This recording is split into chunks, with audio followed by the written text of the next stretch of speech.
आज की क्लास है आपकी प्रजनन तंत्र से संबंधित हार्मोन के बारे में। ये क्लास है जो हार्मोन का टॉपिक है आपका वो फर्स्ट ईयर में भी है और सेकंड ईयर में भी है। ये हार्मोन से संबंधित जो चैप्टर है वो फर्स्ट ईयर में फिजियोलॉजी के अंतर्गत आता है और सेकंड ईयर में एनिमल रिप्रोडक्शन के अंतर्गत आता है। दोनों में एक ही चीज़ है और एक ही बार पढ़ाया जाएगा। आप एक बार नहीं 4 बार इसको पढ़ सकते हो। हार्मोन में से क्वेश्चन है जो एग्ज़ाम में 101% पूछा जाता है। कोई भी कंपटीशन एग्ज़ाम उठा के देख लो आप, वेटनरी से संबंधित हो चाहे जनरल साइंस से संबंधित हो चाहे आपके ये एनिमल हस्बेंड्री का एग्ज़ाम, हार्मोन से संबंधित 2 क्वेश्चन 101% आते हैं और क्वेश्चन बहुत इजी पूछा जाएगा, लेकिन ज़्यादातर बच्चों का क्वेश्चन गलत हो जाए। तो इसको आपको गलत नहीं करना है। एक बार में अगर नहीं समझ में आए तो 2 बार देखो, 3 बार देखो, लेकिन इसको समझना ज़रूरी है। तो सबसे पहले अपन यही बात करेंगे कि हार्मोन किसे कहते हैं। हार्मोन का मतलब होता है कि नलिकाविहीन ग्रंथियों से स्रावित होने वाले स्रावों को हार्मोन कहते हैं। दूसरी परिभाषा इसकी आप ये भी लिख सकते हो कि अंतःस्रावी ग्रंथियों से स्रावित होने वाले स्राव को हार्मोन कहते हैं। दूसरा क्वेश्चन आपका यहाँ पे ये बनता है कि साहब अंतःस्रावी ग्रंथियाँ क्या होती है, तो नलिकाविहीन ग्रंथियों को अंतःस्रावी ग्रंथियाँ कहते हैं। हार्मोन ऐसा स्राव, ऐसा रसायन या ऐसा पदार्थ है जो सीधा रक्त में स्रावित होता है और रक्त के माध्यम से ही ये अपने लक्ष्य अंग तक जाता है। तो अंतःस्रावी ग्रंथियों से स्रावित होने वाले स्राव या रसायन या पदार्थ को हार्मोन कहते हैं। नलिकाविहीन ग्रंथियों को अंतःस्रावी ग्रंथियां कहते हैं। और विज्ञान की जिस शाखा के अंतर्गत अंतःस्रावी ग्रंथियों का अध्ययन किया जाता है उसे एंडोक्राइनोलॉजी कहते हैं। एक एक लाइन में क्वेश्चन बनेगा आपका यहाँ पे, एंडोक्राइनोलॉजी क्या है, अंतःस्रावी ग्रंथियाँ क्या है, नलिकाविहीन ग्रंथियाँ क्या है। अब मैंने ये तो बता दिया कि नलिकाविहीन ग्रंथियों से स्रावित या नलिकाविहीन ग्रंथियों को नलिकाविहीन ग्रंथियों को अंतःस्रावी ग्रंथियाँ कहते हैं। लेकिन नलिकाविहीन ग्रंथियाँ क्या होती है, यानी ऐसी ग्रंथियाँ जो अपना स्राव सीधा रक्त में स्रावित करती है, नलिकाविहीन ग्रंथियाँ कहलाती हैं। अब अपन चर्चा करेंगे सबसे पहला खोजा गया हार्मोन कौन सा है। तो सबसे पहला खोजा गया हार्मोन है आपके सीक्रेटिन, जो अग्नाशय से स्रावित होता है। ये वेटनरी से संबंधित नहीं है, जनरल साइंस का क्वेश्चन है कि सबसे पहले खोजा गया हार्मोन सीक्रेटिन है जो अग्नाशय से स्रावित होता है। अब आपको कई बार क्वेश्चन ये भी पूछा जाता है कि हार्मोन के 4 कार्य लिखे, टिप्पणी में आ गया क्वेश्चन। तो हार्मोन के क्या कार्य हैं, फंक्शन ऑफ हार्मोन। सबसे पहला कार्य है, मैं एनिमल हस्बेंड्री के संबंध में बता रहा हूँ आपको, ये कार्य पशु को प्यूबर्टी में आने के बाद हीट में लाना। पहली बात, जिस दिन बच्चा पैदा हो गया, पैदा होने के पश्चात उसमें ग्रोथ हार्मोन है, स्टेरॉयड हार्मोन है, रिप्रोडक्टिव सिस्टम से संबंधित हार्मोन है, डाइजेस्टिव सिस्टम से संबंधित हार्मोन है, कई हार्मोन स्रावित होते हैं। उन हार्मोनों के कारण पशु क्या होता है, प्यूबर्टी में आता है और प्यूबर्टी में आने के बाद मादा पशु ताव में आता है, नर पशु में शुक्राणु का निर्माण होता है, मादा पशु के साथ सहवास करता है। उन सब की क्रियाएं या एक्टिविटी किनके माध्यम से होती है, हार्मोन के माध्यम से होती है। तो हार्मोन क्या करेगा, सबसे पहले पशु को प्यूबर्टी में लाएगा, प्यूबर्टी में आने के बाद मादा पशु को हीट में लाएगा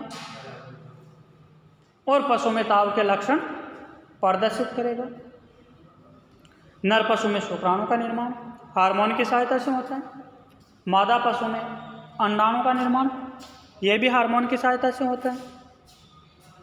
मध्य चक्र को रेगुलेट करने का कार्य किसका है, हार्मोन का है। मध्य चक्र को रेगुलेट करने का मतलब होता है मानो आज मादा पशु 10 तारीख को हेट में आया है और गाय मादा पशु है, तो वो मादा पशु 21 दिन बाद अगर गर्भित नहीं होगा तो पुनः हीट में आएगा, तो मध्य चक्र रेगुलेट हुआ या नहीं। लेकिन यदि मादा पशु में हार्मोन पर्याप्त मात्रा में स्रावित नहीं हो रहे हैं तो मादा पशु आज हीट में आने के पश्चात गर्भित नहीं होते हुए भी दोबारा हीट में नहीं आएगा, तो मध्य चक्र कहाँ से रेगुलेट होगा।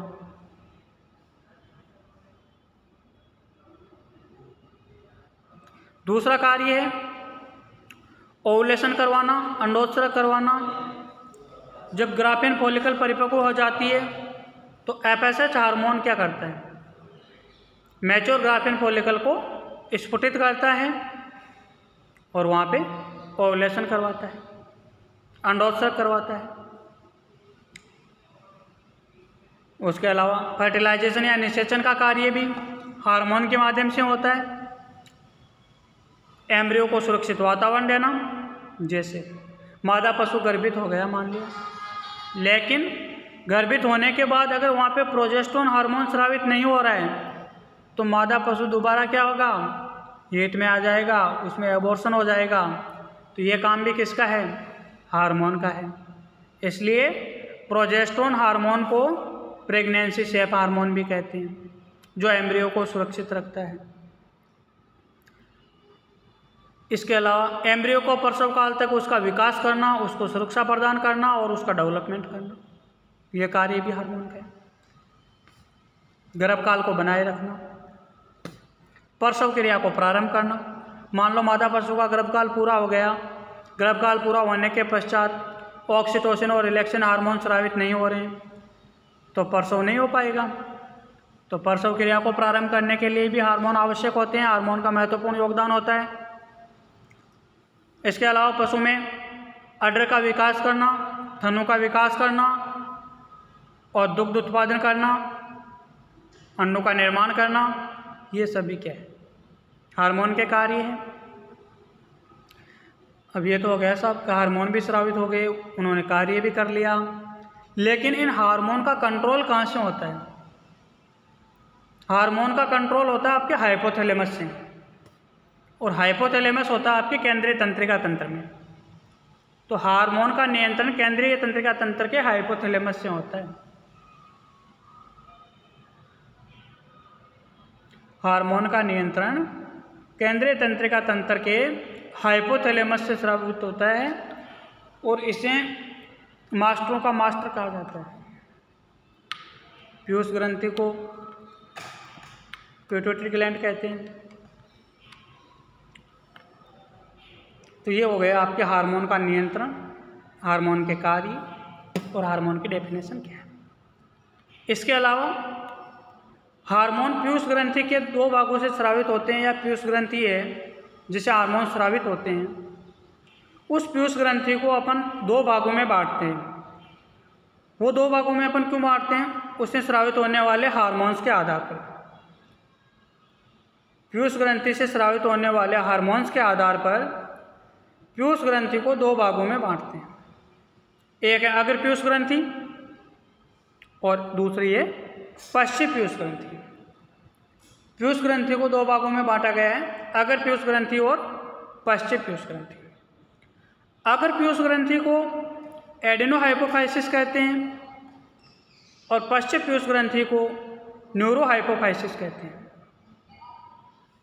ये हार्मोन है जो तो सीधे किस में स्रावित होते हैं, ब्लड में स्रावित होते हैं। इसके अलावा एक दूसरी चीज़ और होती है जिसको बोलते हैं अपन फिरामोन्स।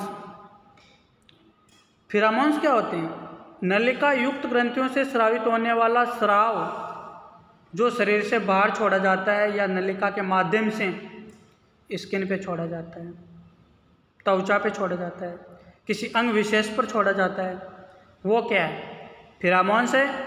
और इसी फिरामोन्स की विशेष गंध के कारण नर और मादा पशु आपस में एक दूसरे की तरफ सहवास हेतु आकर्षित होते हैं और इसी फिरामोन की गंध के कारण उनकी उत्तेजना बढ़ती है, कामोच्छा जागृत होती है और पशु में सहवास की क्रिया संपन्न होती है। तो ये आपके हार्मोन की परिभाषा और हार्मोन के कार्य हो गए। नेक्स्ट क्लास में अपन पीयूष ग्रंथि के दोनों भागों से स्रावित होने वाले हार्मोन्स के बारे में पढ़ेंगे कि अगर पीयूष ग्रंथि से कौन से हार्मोन स्रावित होते हैं और पश्च पीयूष ग्रंथि से कौन से हार्मोन स्रावित होते हैं और वो पशु शरीर में या मनुष्य शरीर में क्या कार्य करते हैं, इनके बारे में अपन नेक्स्ट क्लास के अंतर्गत पढ़ेंगे।